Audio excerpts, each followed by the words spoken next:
Olá a todos, bem-vindos mais uma vez ao meu canal Tradição Católica em Foco com Dionísio Lisboa.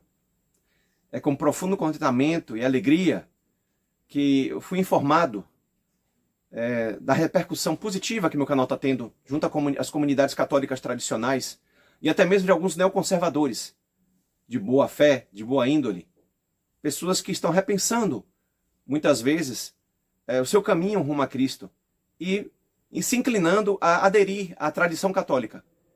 Por isso que a tradição católica é um movimento irrefreável no Brasil. E vamos agradecer muito a Nosso Senhor, em nome do Pai, do Filho e do Espírito Santo. Amém. Por este movimento da tradição estar seguindo adiante, vencendo obstáculos, vencendo a inimizade muitas vezes de autoridades eclesiásticas, não é? De vencer também os obstáculos que se interpõem, infelizmente, nos caminhos daqueles que querem seguir a Cristo.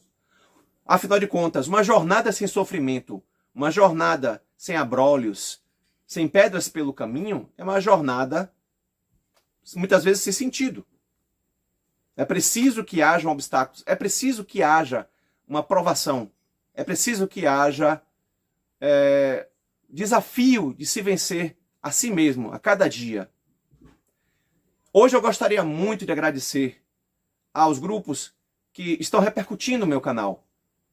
O grupo Glórias de Maria, do professor Carlos Bezerra. Falaremos daqui a pouquinho um pouco mais dessa questão do professor Carlos Bezerra, que tem realmente um público muito cativo, é um homem muito instruído e gosto muito do canal dele e recomendo também. Eu também aproveito esse canal agora, esse momento, tendo em vista a minha aceitação de vários vídeos que eu tratava de livros católicos, que todo católico tradicional deve procurar ler, se instruir, né? E hoje eu tenho mais alguns livros para tratar também. Então meu canal hoje não é só de agradecimentos. Meu canal hoje não é só de admoestações, mas também de uma obra intelectual que nós vamos aqui tratar de alguns desses monumentos, né, da literatura cristã e, acima de tudo, católica tradicional. Eu não entendo a palavra cristã se não for ligada à palavra católico tradicional. Né? Não é o conservador, não. Perguntaram-me outro dia, Dionísio, se você fosse neoconservador e você tivesse para construir uma casa, o que você faria primeiro? Aí eu respondi, né? Primeiro você constrói um muro para a pessoa ficar em cima, porque é o lugar do neoconservador, né? Bem, meus queridos, agora voltando ao tema. Hoje vamos falar de um monumento, de um santo, né? E que foi um dos principais elementos, claro, além de sua vida miraculosa, além de todos aqueles milagres, né, que ele gerou, e não somente isso, né, sua própria história de vida ser um testemunho fantástico, e no qual se configurou a Nosso Senhor, Santo Antônio, os Sermões de Santo Antônio. Editora Vozes. Pois é, Sermões de Santo Antônio. Até a Vozes se rende à tradição, algumas vezes, né? Então, parabéns à Vozes por ter publicado esse livro, com os Sermões de Santo Antônio. E é impossível, essa obra aqui é indispensável, é impossível se escrever ou se ler sobre Santo Antônio sem se aprofundar um pouquinho nos sermões maravilhosos dele, né? Calem-se as palavras, falem as obras, como diz Santo Antônio. Que mais do que martelo dos hereges, era martelo das heresias. E quando se lê o alto grau de conhecimento e de profundidade que Santo Antônio adquiriu, né, em seus estudos, né, tanto no Mosteiro da Santa Cruz como em Coimbra, com suas bibliotecas na época maravilhosas, né, um homem que teve conhecimento profundo de medicina, de física, de química, né, um homem que tinha uma memória prodigiosa e que deixou um testemunho potentíssimo de santidade. Em menos de um ano foi canonizado. Um dia eu vou dedicar um dos nossos vídeos só para falar de Santo Antônio. A data passou agora, eu deixei, mas quem sabe ano que vem viremos a fazer um vídeo só sobre Santo Antônio. É um livro maravilhoso. Eu soube que a Paulus também lançou, né? Eu acho que mais de um volume, se não me engano, 1 ou 2 volumes, talvez 3. Não tenho certeza, porque eu não tenho. Eu tenho esse aqui que é completo, né? Da Editora Voz. O preço é um pouquinho salgado, talvez fique um pouco mais em conta para o pessoal comprar os sermões da Paulus, que são divididos em capítulos. Os livros são mais fininhos e é mais em conta, né? Então, da Editora Voz, Sermões de Santo Antônio. O santo declarado doutor da igreja pela sua grande ciência e pelo seu profundo amor a Nosso Senhor e à Virgem Santíssima. Um dos primeiros grandes defensores, né, do dogma da Imaculada Conceição. Defensor ardoroso. Outro livro que eu recomendo, São Vicente de Lerran, Comunito. Olha como é fininho. Fininho. Dá para ser lido num tapa. Mas um livro que é basilar para o católico tradicional. Para o católico, até os neocons deveriam ler isso aqui, né? É bom o neocon ler isso aqui. Aquilo que sempre se acreditou, por todos, em todas as épocas e em todos os lugares. Isso é a doutrina católica. Isso aqui é doutrina católica. Escrito por um santo. São Vicente de Lerran viveu por volta do século V. Editora Permanência. Vocês encontram fácil. É um livro bem resumido, mas muito esclarecedor. É maravilhoso. Comunitório. A tradição ama esse livro. É impossível, é inseparável do amor à tradição. Quem quer se aprofundar no assunto da tradição, esse livro maravilhoso. Outro livro de outro doutor da igreja, outra obra formidável. Essa aqui é do Centro Dom Bosco. A minha biblioteca católica lançou um recentemente, há poucos meses atrás. Não é ruim, é muito bom, grossinho, mas Preparação para a Morte, de Santo Afonso de Ligório, outro grande doutor da igreja. Santo Afonso de Ligório, da editora Centro Dom Bosco. São capítulos em que Santo Afonso de Ligório nos faz meditar sobre a nossa vida futura na eternidade e vai nos dando subsídios para meditarmos a nossa vida nesse mundo e quanto ela é decisiva para a determinação de nosso destino perpétuo na eternidade. E é uma obra indispensável. Preparação para a Morte. Esse livro ficou muito tempo sem ser publicado. Porque, para a Igreja Pós-Conciliar, todo mundo que morreu está no céu, né?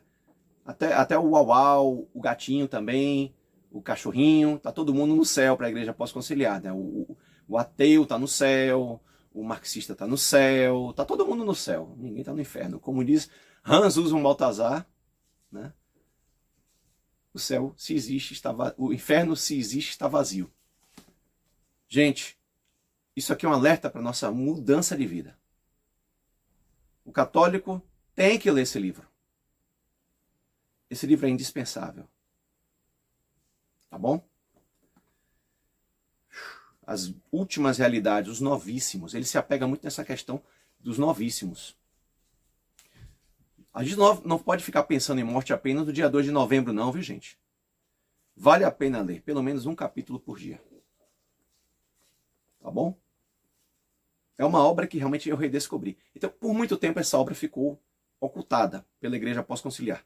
Ficou obnublada, escondida, porque o tema incomoda.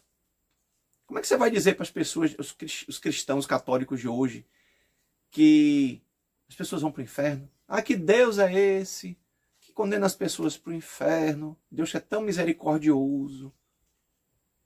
O problema é que Deus não condena ninguém. As pessoas que, com suas atitudes, suas escolhas de vida, e pelo fato de abraçarem os bens desse mundo, se condenam. E Deus é justo, não só misericordioso. Deus é infinita misericórdia, mas também infinita justiça. Perfeita misericórdia e perfeita justiça. É um livro para ser ruminado e meditado. Pensem nisso. Protestantes, isso aqui serve para vocês. E neocons, então? Viu, neocons? Vocês que ficam seguindo aí o Concílio Vaticano II e o Catecismo de João Paulo II, que fica dizendo que existem sementes de verdade nos protestantes, né? Nos cismáticos ortodoxos, né? Nos judeus, nos muçulmanos, né? E que são fontes, essas falsas religiões são fontes através dos quais você pode se santificar. Não é não. Não é não. Não é não. Você também tem que tomar muito cuidado, você que é católico, você que é da RCC, mudar de vida, buscar tradição. Porque esse negócio de Siri canta lá na praia, Siri canta lá Baxúria, tá fora da doutrina católica. Ah, mas minha vida mudou por causa da RCC. Ah, eu era uma pessoa do mundo e mudei por causa da RCC. Ah, eu tinha muitos pecados, mas agora não. Agora eu sou uma pessoa que assumi totalmente uma vida piedosa Pelo amor de Deus, busque a tradição. Oração do rosário, gente. Confissão constante. É assim, a busca do católico pela salvação não é mar de rosas não, gente. Não é a vida de um catolicismo medíocre e jujuba não, gente. Os grandes católicos, os grandes santos, foram homens de extrema coragem e enfrentaram o sistema de coisas em que nós vivemos. Então, fica aqui essa dica. Meditação para a morte. Preparação para a morte de Santo Afonso Maria de Ligório. Tá bom? Tem a edição da Minha Biblioteca Católica, que é boa. Eu prefiro essa, do Centro Dom Bosco. Mas essa daqui é a minha predileta.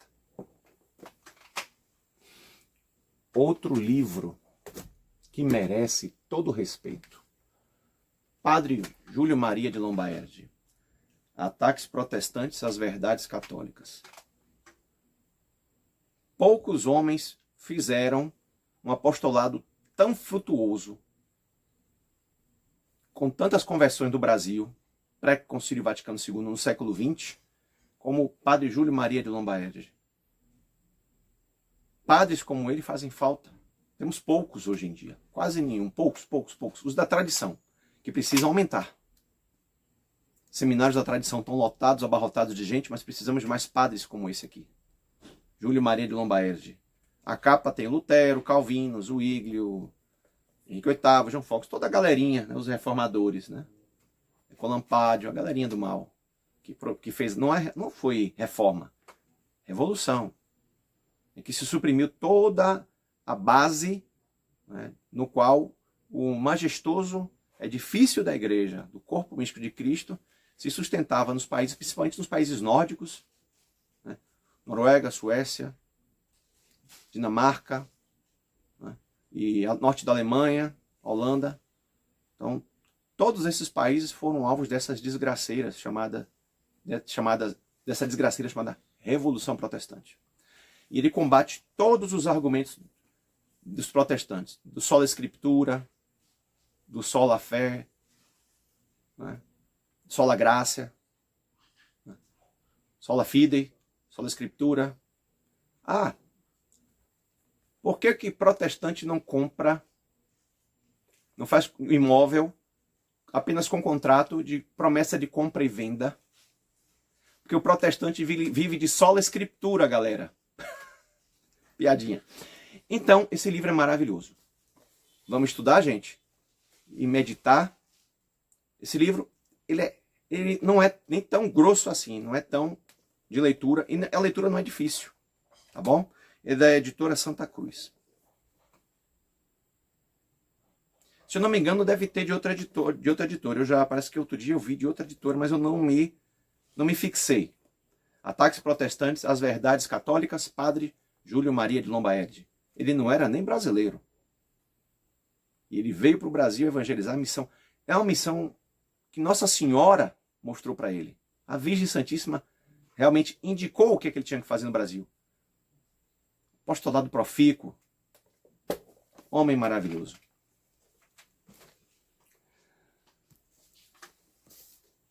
Vou falar agora do nosso quinto livro. A referência, eu comecei a falar logo no início do vídeo, de alguém que realmente tem capacidade, está bem instruído para falar sobre o tema, que eu ainda estou na leitura desse livro. Né? É um livro que deve estar nos corações, bibliotecas e mentes de todo católico tradicional que busca a sua edificação. Né? Apesar de todas as suas misérias. Eu sou miserável, sou pecador, mas eu busco a Deus. E eu sei o que é errado, o que é certo. E tem homens da envergadura de um professor Carlos Bezerra que nos presenteiam com isso aqui. O Mistério da Irmã Lúcia. Está pela editora Caravelas, do professor Marcelo Andrade. Esse livro desmascara a quantidade de subsídios que tem nesse livro, através dos quais o professor Marcelo Andrade demonstra que aquela irmã Lúcia, que disse, por volta do ano 2000, que o segredo de Fátima, o terceiro segredo de Fátima, se resumia ao atentado na Praça de São Pedro, em 13 de maio de 1981, ao Papa João Paulo II. Opa, aquela dali parece que não é irmã Lúcia coisa nenhuma. O professor Carlos Bezerra ele faz análises da feição, né, do rosto da irmã Lúcia quando era mais jovem, até mais ou menos a década de 50, tem fotos dela, até meados a finais da década de 50 do século passado, tem fotos dela. E a capa, por sinal, é bem sugestiva, né? Aqui parece ser a irmã Lúcia mais ou menos nos anos 50, né? E com seu hábito religioso. E aqui a irmã Lúcia, que a gente conheceu dos últimos tempos e que morreu por volta de meados do ano 2005 ou 2007, por aí, né? Ela segurando a mão da verdadeira irmã Lúcia. Ela no espelho segurando a mão da verdadeira irmã Lúcia. A quantidade de documental que o professor Carlos Bezerra usou nesse livro, subsídios de documentos, de testemunhos, de análises morfológicas do rosto, né? O formato do rosto. Não tem como aquela irmã Lúcia que morreu em 2005, 2007, por aí, ser aquela irmã Lúcia para quem Nossa Senhora apareceu. Não tem. E ele propõe que existiu toda uma conspiração para tentar esconder e ocultar a mensagem de Nossa Senhora de Fátima. Como de fato existe até hoje, né? A gente só tem o quê? A visão do terceiro segredo, mas não tem a explicação. Está escondida. A gente sabe mais ou menos o que estaria nesse terceiro segredo. Já tem um vídeo lá atrás, se você for procurar um vídeo que eu trato sobre isso, vale a pena vocês verem o que é que a irmã Lúcia certa vez escreveu no diário que foi liberado lá do convento em que ela estava. Tá bom? Inclusive, tem alguns artigos de internet que tem a própria grafia dela na carta, nos diários, que trata do terceiro segredo. Então, fica aqui essa indicação que eu acho maravilhosa.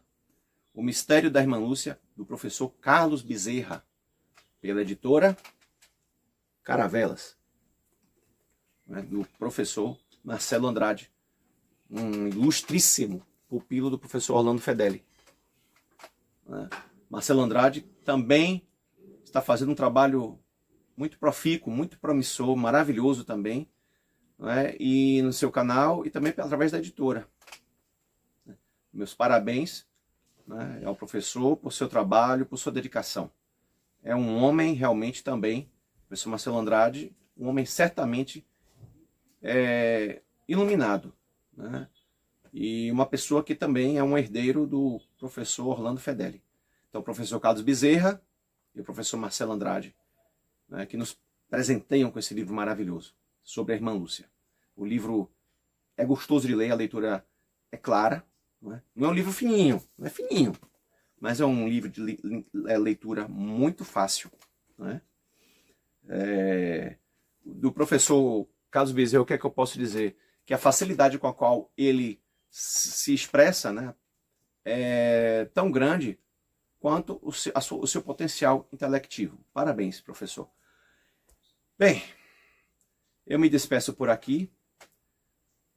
Muito contente com as repercussões que nós estamos tendo entre as comunidades católicas tradicionais e até neoconservadoras.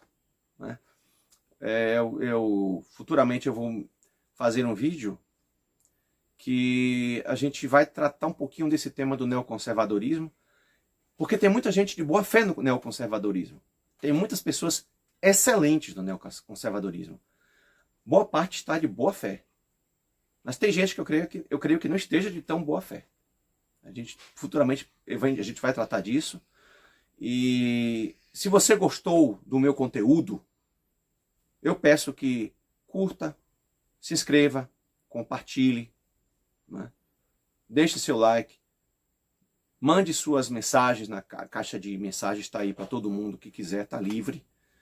As críticas também são bem-vindas. Nesse aspecto a gente tem que agir como Santo Agostinho. Eu prefiro aqui, em vez daquele que me elogia, eu prefiro muitas vezes, o elogio é bom, mas eu prefiro muitas vezes aquele que faz uma crítica construtiva, que serve para um crescimento espiritual. Não é uma crítica visando humilhar, desfazer ou destruir o que nós estamos plantando aqui. Mas toda crítica positiva é bem-vinda. Alguns vídeos maravilhosos, alguns vídeos tiveram algumas sugestões de temas nas caixas de mensagens que realmente a gente pretende adotar nos próximos vídeos, nos próximos programas. Fico por aqui, não quero tornar esse vídeo enfadonho. Um grande abraço a todos. Salve Maria e viva Cristo Rei. Em nome do Pai, do Filho e do Espírito Santo. Amém.